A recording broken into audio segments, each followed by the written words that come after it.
প্রিয় দর্শক, এই ধানগুলো আমি যে সময় শীতের মধ্যে ধান লাগানো শুরু করছে সেইগুলো আমি সেই সময় দেখাইছিলাম। দেখেন সেই ধানগুলো এখন এত বড় হয়েছে।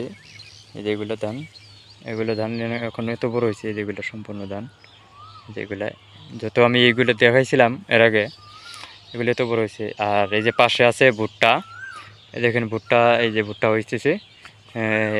আমি যে সময় আপনাদের ভুট্টাগুলো দেখাইছিলাম সেই সময় কিন্তু ভুট্টাগুলো মানে গাছগুলো তো বড় না, অনেক ছোট গাছ। তো এখন অনেক বড় হয়েছে। এই ভুট্টা হয়েছে খেতে, দেখেন এগুলা এগুলো সম্পূর্ণ ভুট্টা।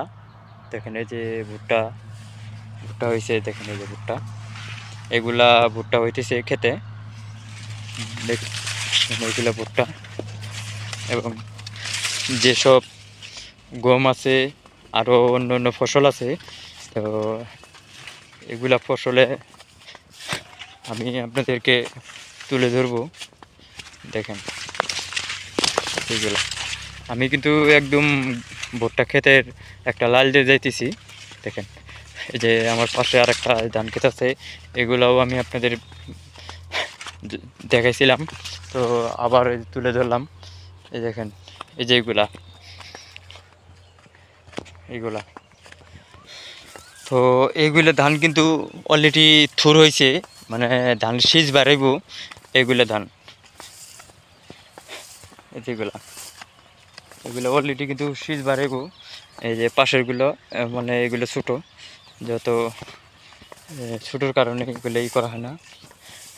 তারপরে আমাদের দেশে কিন্তু সেলো মেশিন কোন বা মোটর কোন, এগুলা কিন্তু এমনিতেই থাকে। এই যে এটাতে মোটর দেখছেন, এটাতে মোটর, এই যে কারেন্টের লাইন দেখেন।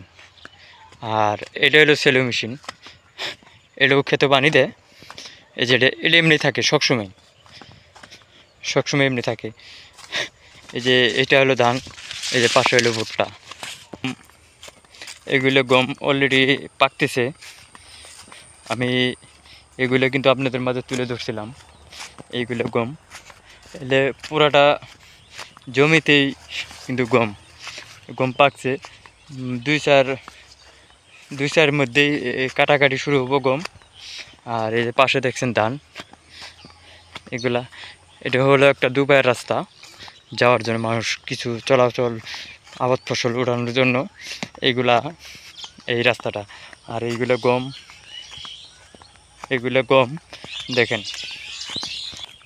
দেখেন এই যে কলা, এখানে কলা ধরে রয়েছে। এগুলা